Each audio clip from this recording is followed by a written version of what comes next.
All right. So, for the past few weeks, we have been talking about the five faculties, and how we understand its characteristic, and how we also arouse it, and also how we can able to sustain it, and how we can balance it by arousing it more when it's needed, reducing it when it's not needed. And all these things has to come together with the mindfulness. And all these are really, by a flick of an eye, just by a second or two. Sometimes when you become so proficient, things gets balanced much more faster. Or even things before you want to change, you already know it's signs that things are coming in already. Then you are already able to rectify the whole situation. Yeah? So it is indeed interesting to understand these faculties and this power. And there are always trial and error as we go on further and further. As we understand these five faculties and also the five powers better. Now tonight we're going to, in a way, consolidate them, these five faculties, so that we create suitable conditions internally and also externally, that these five faculties and these five powers, they can able to work well. They can work well. Because meditation is not just you sit down, close your eyes, and that's it. No, there's a lot of other condition that we also have to look into. And when you look into those things become very helpful for the mental development, and for the progress, and also for a quick progress actually. So we're going to look into it. This one is called the 9 ways of sharpening or strengthening the faculties. The 9 ways of strengthening or sharpening the faculties. And this one is being mentioned in the Visuddhimagga. And this Visuddhimagga has been talked about it from 1,000 over years ago, almost 2,000 years ago, I think.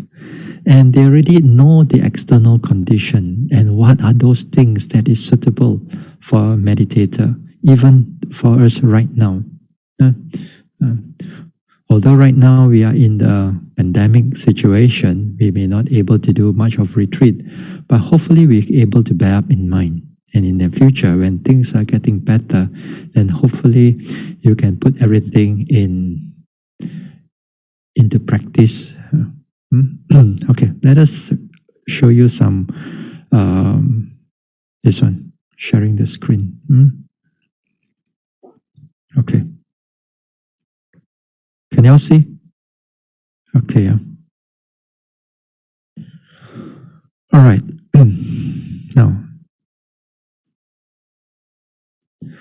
here there are 9 ways of strengthening or sharpening the faculties. Let us go through briefly first. 1. One sees impermanence in all formations. One strives carefully. 3. One strives continuously. Number 4. One remembers the way to attain samadhi. Number 5. One strives suitably. Number 6, one balances the factors of enlightenment. Number 7, one strives disregard of body, health, and life. Number 8, one overcomes mental and physical pain by effort. Number 9, one does not stop halfway. So this one, we're going to look into it, and they are quite. Maybe it'll take you take two talks just to cover it. Even if it's the two talks, I'm already sort of like concise them already. Okay. Now here, when we say sharpening or strengthening the faculties, this time is not in the time when you are right at the sitting, right at the meditation. I mean, there are certain aspects of it, but there's certain degree of them. It is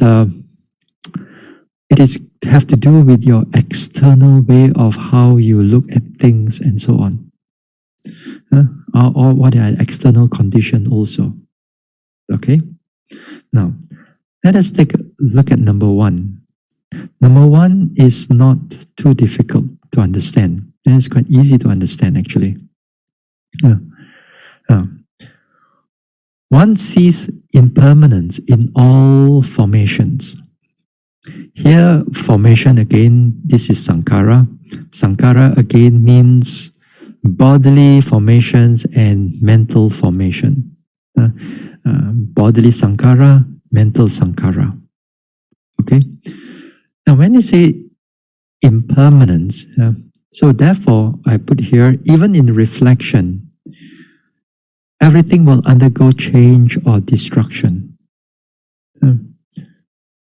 Even in reflection, that means in our everyday life, okay, in our everyday life, that one have to bear up in mind, well, keep in mind in our mental states. You keep in mind that everything that will change, go into impermanence, or go into destruction. Destruction also is another aspect of impermanence, because they get destroyed, they disappear, and so on. So this impermanence is not something for us to be sort of like philosophize it. What it means here is that you have to reflect it, and then you keep it in your heart. Not just thinking about it, but in the heart there's nothing. And here, even in meditation also, while if you're a beginner and you may not able to see the rising, falling, in breath, out breath, how they really change, how they really have the moment-to-moment impermanence, but then you have to keep in the back of the mind, at least you know that all that you're noticing, they will undergo change. They will undergo destruction. They will undergo anicca. Kind of like a back of your mind. Sometimes one of the things is that, especially when it's connected to something that is pleasant to us.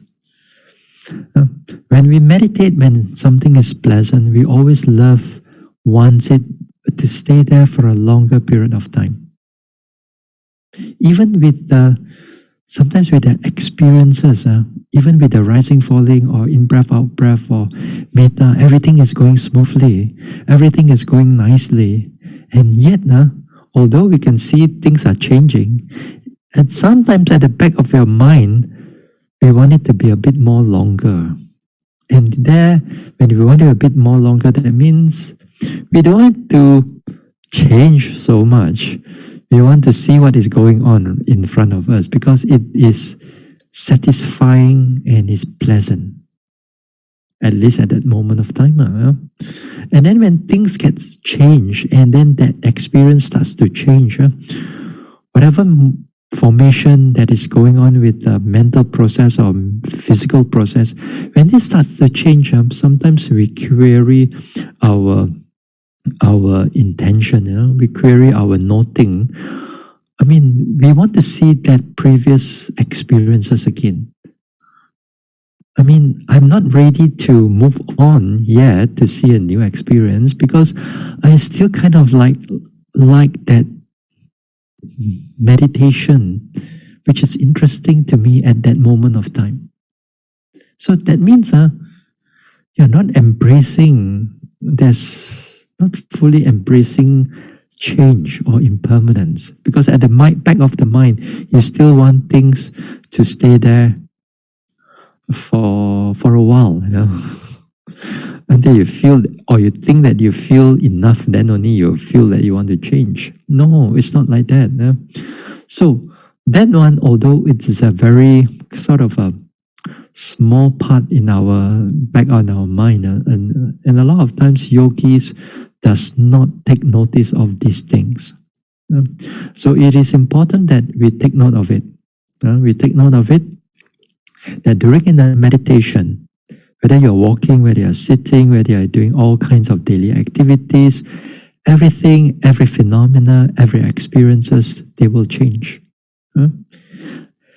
And then also, when it comes to the everyday life also, then this everyday life thing, sometimes we have to be more mindful, more careful in directing the mind towards the physical phenomena or people or things or situation. Take, for example, our loved ones. You have some of you may have young children. You may have in a teenage, maybe in toddler, maybe as a baby, maybe in 20s, 30s, and so on.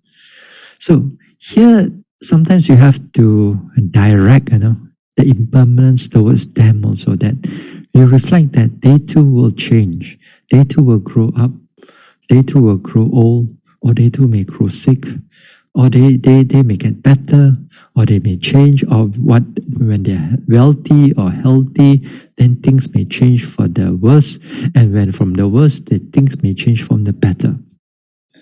Now sometimes the directed impermanence towards the people that we love, then sometimes it has more impact, rather than we just think everything is impermanent, everything is nice, everything is okay, everything I can able to accept impermanence.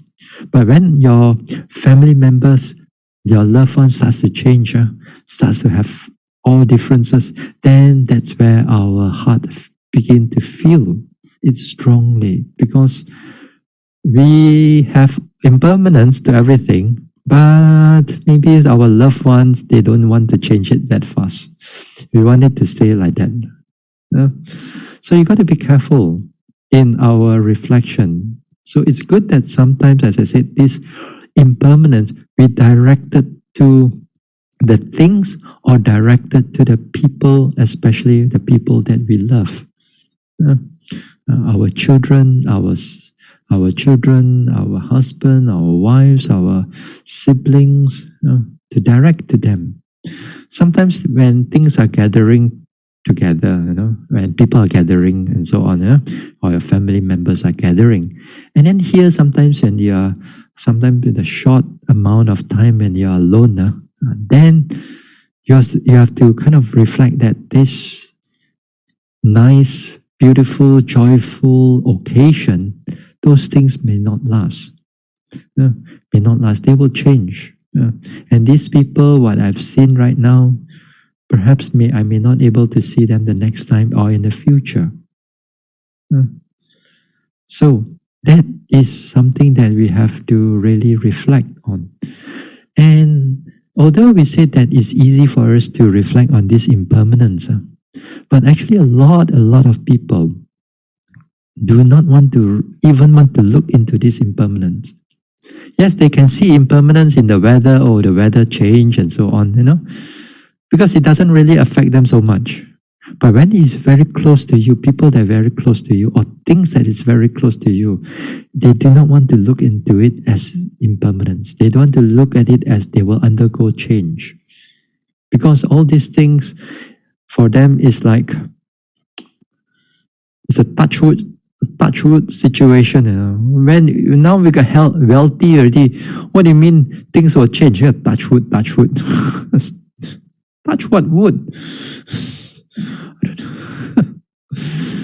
sometimes even this, even we Buddhists, we have all this perception, all this wrong perception, and so on. Sometimes there are devotees talking to me, and then sometimes we say that things are changed. Wealth may go. Oh, Bhante, don't say that. Touch wood. And then you go and find some table to go and touch.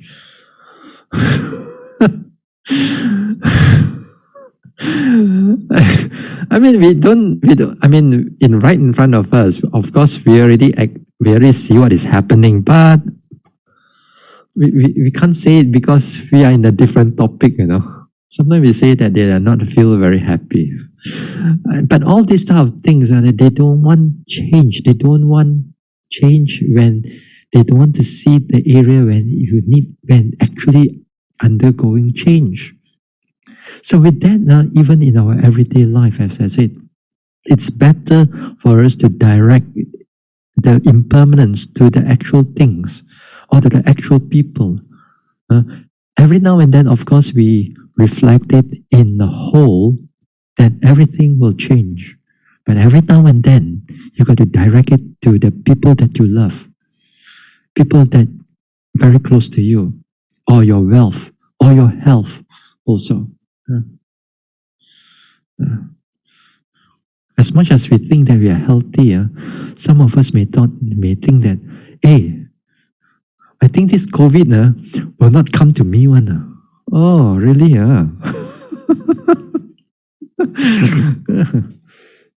We just never know how close we have all this encountering with all this COVID and all this. And some of us here, some of the devotees here that is listening to the talk right now, whether in Facebook or in this one, they have gone through with the COVID thing too, actually. Yeah. And some of us, we thought that we are just staying at home, nothing is going to touch us. All these things, you thought that you are free. I don't think so. Sometimes I think that with this situation, with this whole world pandemic, including in Malaysia, where the figures are going up, going down, going up, going down. So there are some doctors says that it is not whether you get it or not. It is only when you will get it only. But when you get it, as long as you have those vaccine and so on, then it's so much more better. Yeah, you're going to be another flu, stay at home and things like that. But of course, there are some of us think that we are not able to going to get it and so on. So bear in mind that our health, our life, that it will undergo change.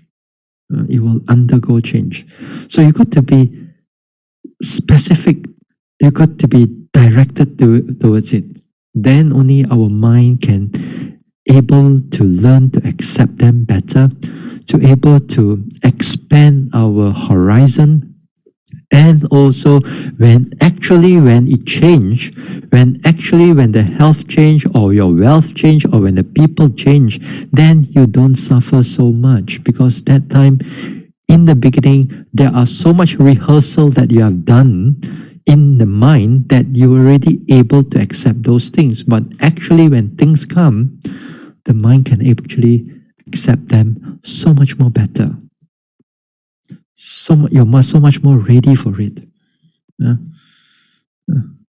So even when the time when death comes,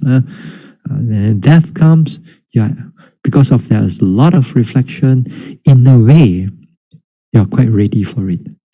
In a way, you will not also fall into too much of craving and attachment to life or to the people that you love, because you just can't let go. Yeah? So this impermanence, it's a very good thing for you to reflect. And as I said, it is good that we directed it to direct it to the person that we love, to the things that we hold on to the health, to the wealth, to our life. So this is something that it is good. And when you're able to do those things, we reflect again and again. And then when you come into the Vipassana meditation, and especially Vipassana meditation, then you can able to accept things that are changing. You are much more ready for it. Because when when you come into vipassana, when things are changing, when things are actually anicca at that time, sometimes it can be scary.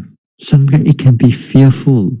Sometimes a lot of yogis are not ready for it.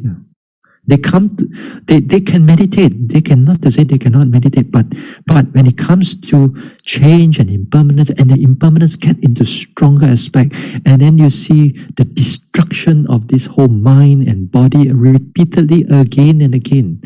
Then the fear comes out. Then the miserableness of the mind arises, and those things are connected with the dukkha. So these things are important for us to reflect even in our daily life. You don't take it mildly, but you take it more seriously. Take it more seriously. And it's good that sometimes once in a while when we talk to devotees and so on, at least the people that I've met and going to meet, because most of the time when those that I've met is more connected to meditation group. And those people who are in the meditation, then they reflect a lot of anicca in many ways, in their lives, in their things, in their loved ones, and so on, which is very good. So for those who have not done so, that will be good that in our everyday life, we'll reflect on this impermanence every now and then. It's going to be very helpful for you. Right? Okay, let us go to number 2. Number 2, again here in the Visuddhimagga, in the Visuddhimagga, I already mentioned that one strives carefully, and this is mentioned again and again in the suttas and also in the commentaries like in the Visuddhimagga. That one strive carefully. One strive carefully means one strive thoroughly, one strive seriously, or one strive with respect. The word with respect here, sometimes when you read especially some of the Sayadaws that they written down, and they translate into English, they translate it with respect. So we mean with respect, that means you have to be thorough in your noting. This is one of the things, thoroughness in the noting, that for me is that I have to emphasize it again and again and again and again. And throughout the whole retreat, if you are with me, it's about being thorough. Thorough if you are in US, thorough if you are in Malaysia or UK and so on. So we strive carefully, we strive thoroughly, we strive seriously. Sometimes the seriousness of it is that it's not only you are serious, sometimes it's the teacher also is very serious. Especially when you come into Vipassana meditation, Burmese style, you look at some of the Sayadaw's face, you go there also, sometimes you fear of talking to them. Sometimes you go into the interview also, your hand also like shake first before you bow down also, shake. The fear is there. Because they are not going to laugh at you. And don't think that you come into an interview session, you can make your humor and so on. Sometimes I do that, because some yogis are just too serious, like want to explode already. Then you need to do this one. But if you go to a Sayadaw's one, there's no such thing as laughing one. You laugh, you go inside there. They'll think that you are not serious already. They'll think that when you meditate, just take it tidak apa, take it easy only. Then they will give you all kinds of everything, If they will give you all kinds of, if they can speak English, then it is worse. If they can do only translation, then you only half the impact only, because everything has to cross over the translator, and sometimes the translator has toned down already. Because sometimes the Sayadaw is so serious. But the translator feel that then he tones down and then he translates to you. Then the one who listen and you are the one who listen, you don't feel the impact anymore. Or if you really can understand the Burmese, really, as if every left, right, center, you get hit by a spear or arrow or something like that, hard. And then you come out, you feel so much bruise. So they are serious. They're very serious. In their seriousness, they want the yogi to progress. At the end of the day, they want the yogis to progress. But if you see them, these Sayadaws in other times, not in the vipassana time, not in the retreat time, they're actually very, very nice people. They are very easy people. They can laugh, they can smile, and so on. But when they come into meditation, then they're like that. So sometimes, even in some yogis, then some yogis, you come in, I'm very serious with you. But some yogis are too serious. I have to soften it a little bit. It all depends. But it's just to show you that the whole practice, it needs to be done seriously, have to done with respect, have to done thoroughly.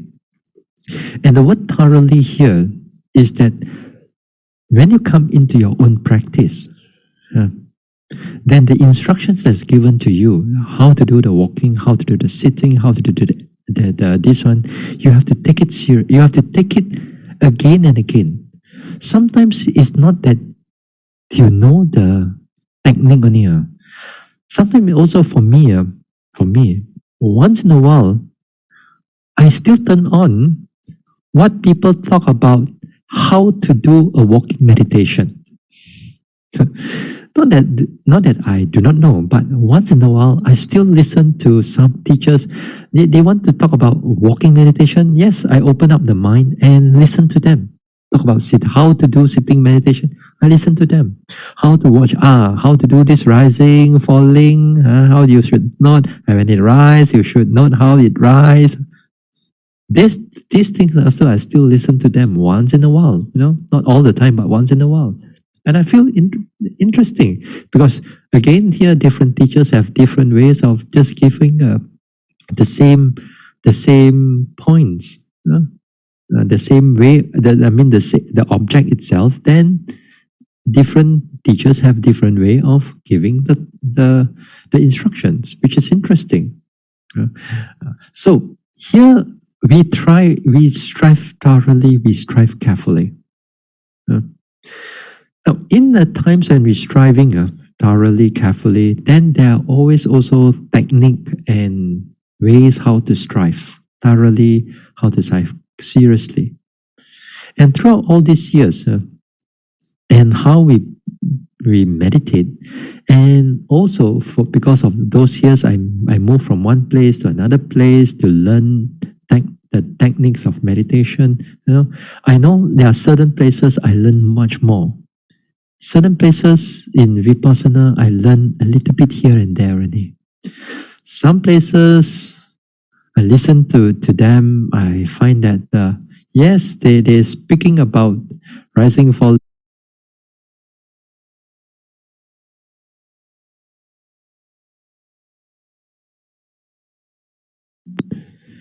Can you all hear me? No? Okay, all right, good. And again here, I said again, sometimes because in the past I traveled in the different places, and then there are certain places, as I said, I learn much more. Certain places I learn a little bit only. And some places, even in the same Mahasi technique, I learn nothing much.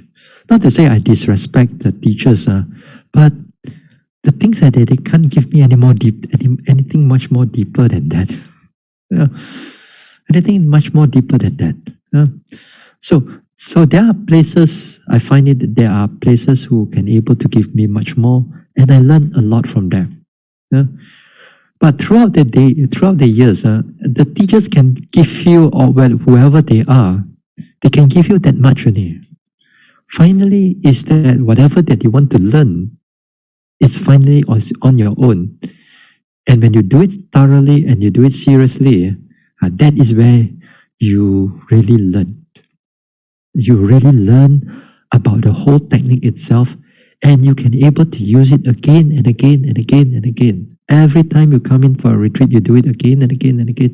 Then you find that the progress will keep on going. Now, if you are not thorough, if you come into a retreat and you just like sembang with other yogis, you just like have a chit chat with other yogis, or you come into a retreat, or use your so-called retreat, they come in, they clean up the temple, sweep the temple, do a lot of chanting, do a lot of other things other than just meditation. Then here you can call yourself a yogi. You can and you can come back again and again, and you do this type of way of so-called retreat. Then you're not going to progress anywhere. You may feel you're spiritually calm. You feel that you're much more spiritually connected because you're connected with the temple, you're connected with the monks, you're connected with the nuns, you're connected with other devotees. You feel that you're spiritually inclined, but you're not progressing in terms of meditation. Because why? You're not striving thoroughly and you're not striving carefully. You're just there only. And this one is many people, many devotees, they thought that just by going to a temple, just do some good, and they feel good. They thought that they are progressing. I mean, they're progressing in the wholesome deeds, avoid a lot of unwholesome deeds, yes, one way. But in terms of meditation, in terms of mental development, they are not there yet. Yeah? So it's important that while we are in the meditation retreat, we got to strive and strive and strive. Yeah.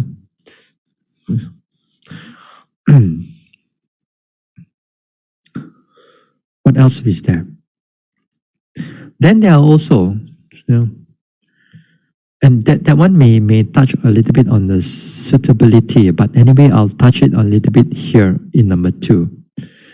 When you go to a meditation center, you make sure that this is a meditation center that is doing the type of meditation that you are doing, that you want to do. You don't go to a meditation center that, let's say, you want to do anapanasati in a samatha way, and then you want to go to a vipassana meditation. Then after that, sometimes there are some yogis says that, I want to come to meditate. How come you are not accepting me? Yeah. Because again, not to say that we do not respect your meditation, not that the temple do not respect your meditation, but you are not able to fit in because of the difference in the meditation. So it is good that when you want to find the type of meditation to strive carefully, you have to go to a place where all of them are doing the same meditation as you. Sometimes, if you go to a certain temple or certain monastery, and you are alone striving carefully, right step, left step, walking, sitting, and the rest of the people, they are not. They are sitting, they are sweeping, helping in the kitchen, they are cleaning, and so on. And then when they look at you with a kind of distaste. They kind of like unhappy with you, kind of like not pleasant with you because you're not helping out in the temple. Here you are, just walk and sit only. What are you doing? Then they may think, what are you doing? Sit there, sit there, and walk, sit. You're not helping out anything at all. So with that, then people are unhappy with you. They are very unhappy with you. And then you try to meditate there. Then it finds that after a while, maybe a few days later, there are some devotees who are more kepo, more disturbing one, will come and talk to you, will come and disturb you, will come and ask you this and ask you that, why you're doing this, why you're doing that, and explaining, and you can, sort of like you have to go and explain your situation and so on.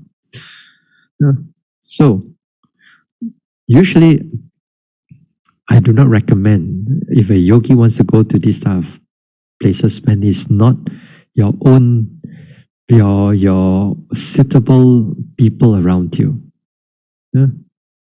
Because it affects the way you meditate. And then you cannot, when these people are like that, and then you try to meditate and you try to walk and you try to sit, they find that you are not doing anything else. You're not doing anything. So, very difficult to meditate. So you cannot do the things that you want to do. So you have to find a place where it is you can actually do the practice thoroughly and you can do the practice seriously. So you have to look for the place. And here we are in some centers here, or especially if I'm teaching, although sometimes I'm teaching, because when I'm teaching, I'm alone only. I cannot be everything able to look into it. Although I can look into everything, but not at the same time. While we sometimes, there are yogis, while we are interview here, I'm interview here, at the back there, they can start talking. Somewhere at the back, and they thought that I got no ears, no eyes on her. Sometimes I just stop the whole interview, then I go walk to the back there, and then if my mood is really bad, then out you go, because it's really disturbing. It's really, really disturbing. But in other places, there are several monks or several teachers. They are around the area, so you cannot be quiet. You cannot do this and do that. So you got to be. That time you got to be very careful. But anyway, there are people who still don't care, don't bother. So you have to strive carefully. You have to strive thoroughly in this practice. If there's no thoroughness or no seriousness in this practice, you're not going to go anywhere. For those people who are never meditated before, don't be too scared by this, After all, go into a meditation retreat. It's not a holiday, Go into a meditation retreat is a striving part of it, Some people thought that they go to a meditation retreat, I can free from all my thinking of all the world, of my jobs, of my responsibility. Then I go to retreat, I can rest, I can relax, I don't have to do all so much things. Don't have that wrong idea, just to remind for those who are new. But doesn't mean that striving is suffering. Yes, there's a little bit of suffering is there. You got to really have to push. But it's not like suffering until you become crazy and so on, because the teachers are there to help you. So here you got to really have to push yourself. All right? This is what we call strive carefully. Number 3, strive continuously. Now, this again, if you are a meditator, then you have been done a number of retreats before, then you understand what it means by striving continuously. Now, striving continuously, it means that there's the mindfulness, especially the mindfulness, has to be continuous throughout the whole day. You have to keep on arousing it and sustaining it. To do this continuous striving, then the technique of to make it continuous is to have walkings and sittings and daily activities, continuously throughout the whole day.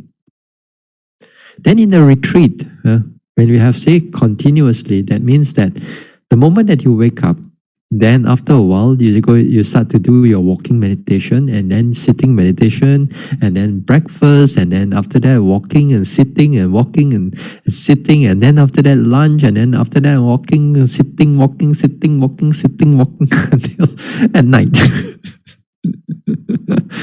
This is what we meant by continuously, externally at least, But that external action, that walking, that sitting, it brings about, it arouses that mindfulness. Because we need that mindfulness to be continuous. Therefore, our technique, our tactics, our strategy also needs to be continuous. External strategy, that means the body has to be continuous. We keep our duties, responsibility, or worldly duties, responsibility, we keep it as far as possible. Because those things will stop the continuity. Those things will stop the continuity, like when you start doing your mobile phones, your tablet, and your messaging, and so on. Those things really kills the continuity of that mindfulness, or the faculties in this sense. So therefore, we have to keep this aside. You know that it's very difficult for you to do anything continuous at home. Even you stay alone. Even you have a place on your own, but when you stay alone also, it is not easy to strive continuously because of why? You have to cari makan. Not in the sense of going out for work, but literally you have to look for food to eat. You have to buy food. You have to store it. You have to plan it. How much food to be in the fridge, or how much food to be there for that duration. What should you do? You have to kind of like do everything. Whereas when you're in the retreat session, we don't have to do all these things. These are somebody else will go and think about those things. You show up your face in the dining hall, you eat mindfully, then makan already, finish your eating, and then that's it. That you can go. You wash up, and then you can go. You don't have to worry about so many things. So it's so much more easier. You don't have to plan all these things. You don't have to go out and buy all these things. Yeah. So that's why when you are at home, it's not easy for us to be continuous. At home, you have your children. Perhaps if those who are married, you have children. You have husbands. You have a wife to take care of. You have your bills to pay. You have your whatever other relatives to take care, and so on. And once in a while, those things may crop up. Something crop up, health crop up, and whatever. Things crop up, and then your mind cannot able to focus on your meditation. Your mind has to do all kinds of other things. So therefore, you cannot able to do continuously at home. As much as we want to, but it's not easy. We need that continuity when we are away from people, away from responsibility. Then the situation is right. But nevertheless, when we are in the retreat, we need to have that continuity of practice. Walking, sitting, and so on. Now, on a smaller scale, like in the situation like right now we are locked down in at home. A lot of us, like especially in Malaysians, we do not really want to go out because we do not know who is having the disease and so on. We do not want. We want to stay at home. Now, if you want to meditate, a continuous part of it, then what you can do is that perhaps you may set aside a number of hours for yourself. Now, for example, you set, let's say, 4 hours for yourself. You block the 4 hours. So let's say from 6 p.m. in the evening until 10 p.m. at night. This time, I'm going to put everything aside. I'm going to put put all the mobile phones aside. If you are able to stay alone, then perhaps these things you could able to do better. You finish your lunch or breakfast or your dinner or whatever. You finish everything. Then for that 4 hours, you try to do it continuously. A mini retreat at home. A little part of it only. We're not expecting you to do everything. Other times you do whatever you need. So 6 to 10 or 2 to 6 or 2 to 10 o'clock. How much time you want to give for yourself is up to you. But that time, then you turn off your phone, you turn off your tablet, you turn off your TV, you turn off everything. You tell your your loved ones and so on, don't come and disturb me. I'm on a half-day retreat. Perhaps it will work, because when there's a continuity of it, sometimes let's say from 6 to 10, maybe what will happen is that the beginning part of say maybe 6 o'clock to 7, sometimes the mind a bit running. Because you keep on pushing it, then it comes to when it comes to 8:30, then the mind settle down already. Then at least you have 8:30 maybe or 8 o'clock. Then until 10 o'clock, you have at least at a good time that the mind is settled, that you can practice and so on. Then you do something like this. And it's good actually. Rather than let's say you have 2 hours in the morning and 2 hours at night. The 2 hours in the morning you practice, then after that you want to settle down already, and then you have to do all your chores and everything. Then after that, in the evening again, you want to start again for another 2 hours. Then again you need to cool the mind down, cool it. Then by the time you want to start really meditation, 2 hours gone. So my suggestion is that you want to strive a mini retreat at home.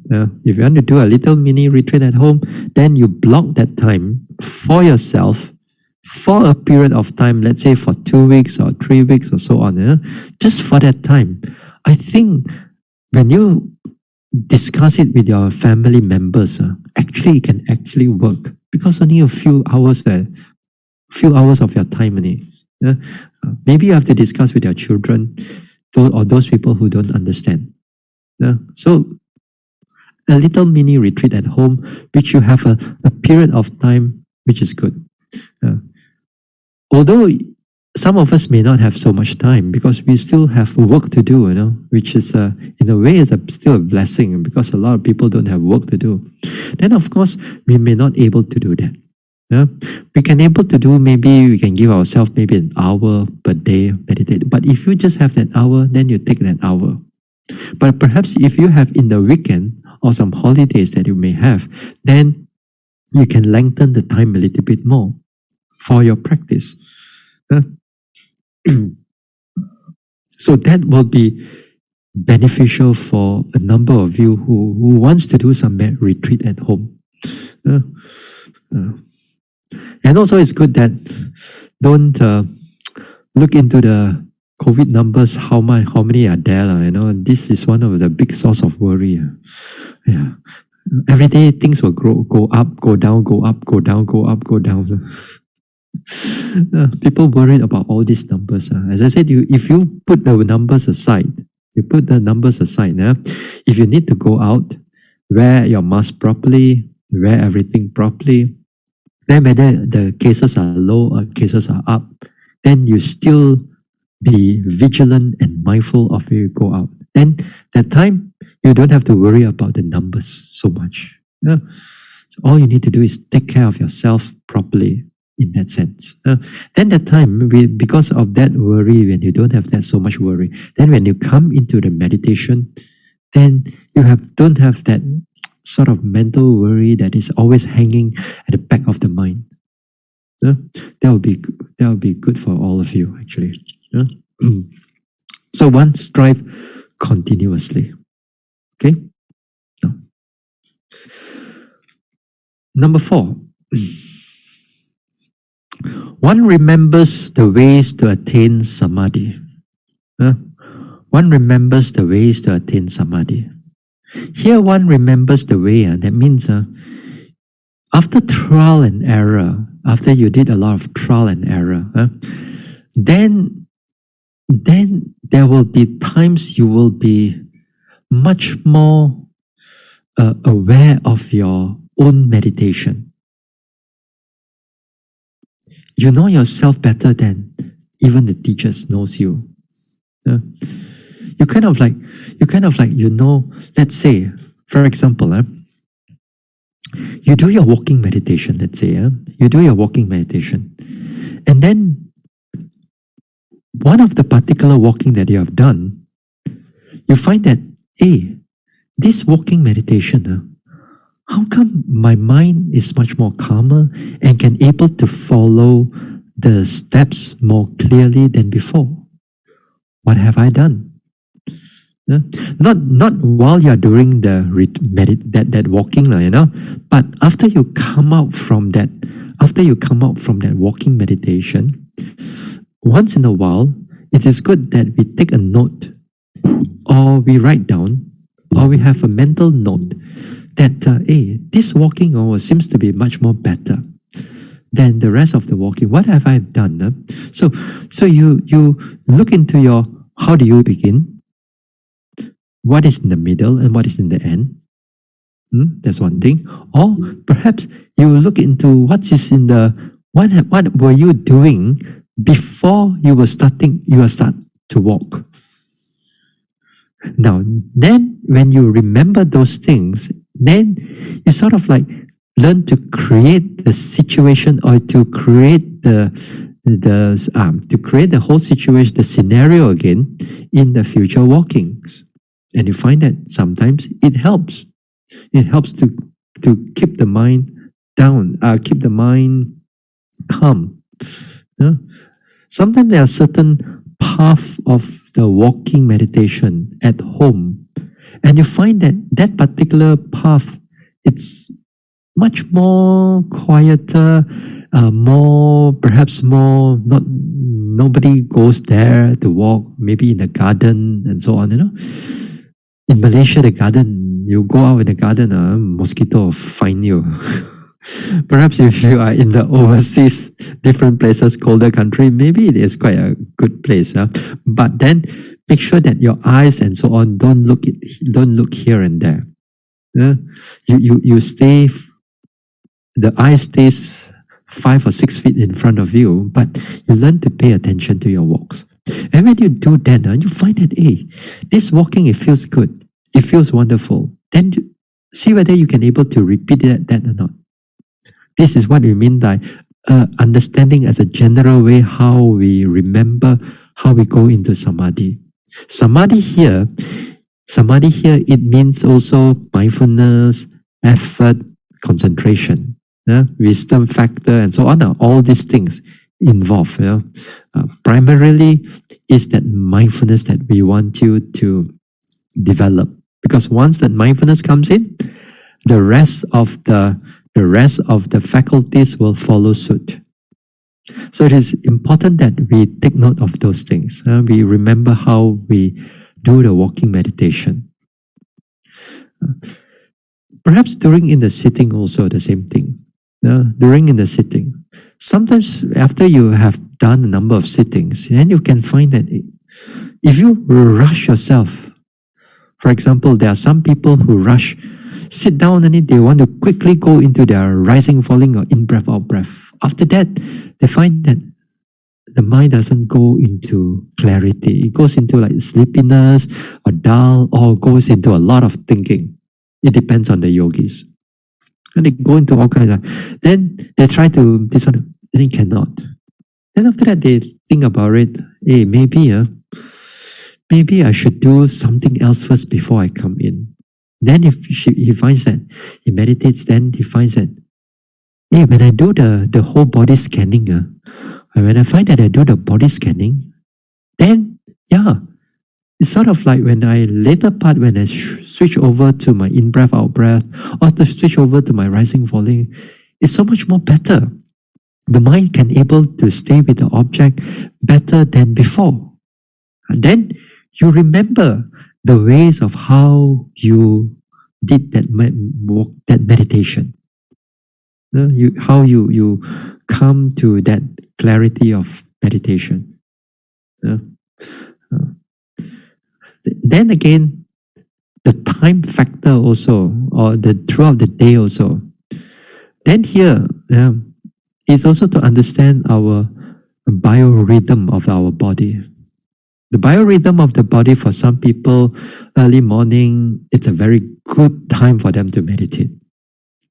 For me, you ask me to meditate at 5:30, 5 o'clock in the morning. Not my time.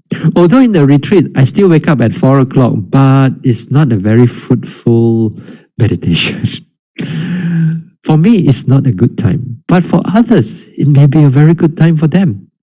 They're 5 o'clock in the morning, and my goodness, they sit so straight, so clear. And a lot of their reports, sometimes I interview them, their reports, when is your good sitting? My good sitting is at 5 o'clock in the morning. Wow, my goodness. Okay, good. Then tell me. Because most of my good sittings will be in the afternoons, towards like 3 o'clock, 4 o'clock, 5 o'clock, 6 o'clock, 3 o'clock onwards until evening. Then that is my best session. So usually in the afternoon, when things are going well, and I know my body is like that, that time I don't do every other things already. No such thing as going for like doing your laundry in the middle of the afternoon, or go down and make a drink. All these small little things, I keep myself apart. Unless I need to go to the toilet, then I go to the toilet, and then we come out and we continue striving. There's no such thing as break at that time. You break for a drink, break for this, break for that. That's why the mind can strive continuously, and it knows that because of that time the mind is alert, it's easier for the samadhi to come in, the clarity to come in. So too when you are in the retreat, when you are at the best time, and even you want to do that mini retreat of yours, let's say, and you know that time you are good, your mind is alert, your mind is clear, then hopefully you can able to block that time to do your mini little retreat. And the samadhi comes in much more better than some other times when you are not fully, at your optimum level.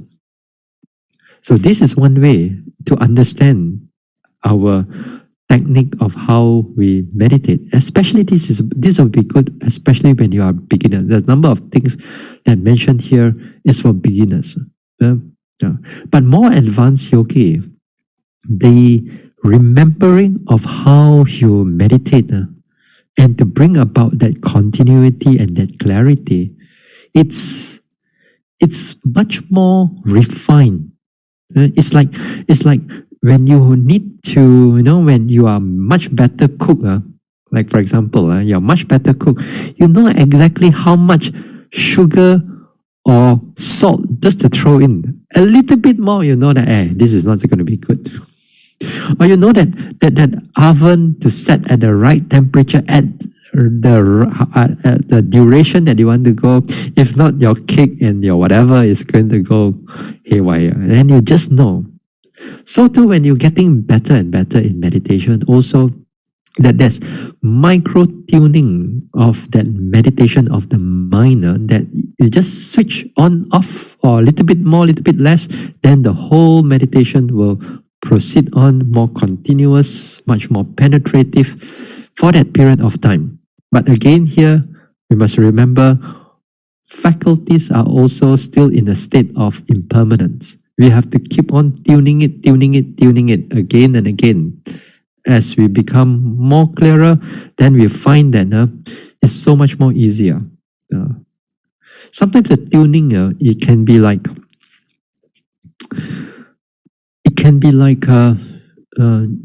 all this time when we talk about the faculties, those days, those talks I've talked about the faculties. These are what you call a micro tuning. When you sit down, you find that, let's say, your mind is a bit, thinking starts coming in already. It starts coming in, the thinking. Then the moment you know it, then you switch over to another object, to another more calm object. Then just to keep the mind down, and then after that we go into rising, falling again, or to the main objects again. For example, like in the walking meditation, the micro tuning sometimes is just like, you find that the tightness a little bit come in a little bit more, and you know that the mindfulness is already starts to wobble, not the body wobble, the mindfulness wobble. That means the mindfulness is not in the state of balance in that way. You can feel it that it's coming in. Then with that micro change in the speed of the walking itself, just a little bit change, maybe go a little bit faster, maybe slightly slower, then everything goes into balance again. And it's just that micro change. Outside, you can't even see outside people can't even see what is going on, but you yourself can see it very clearly. Just that little change, then there is a balance there.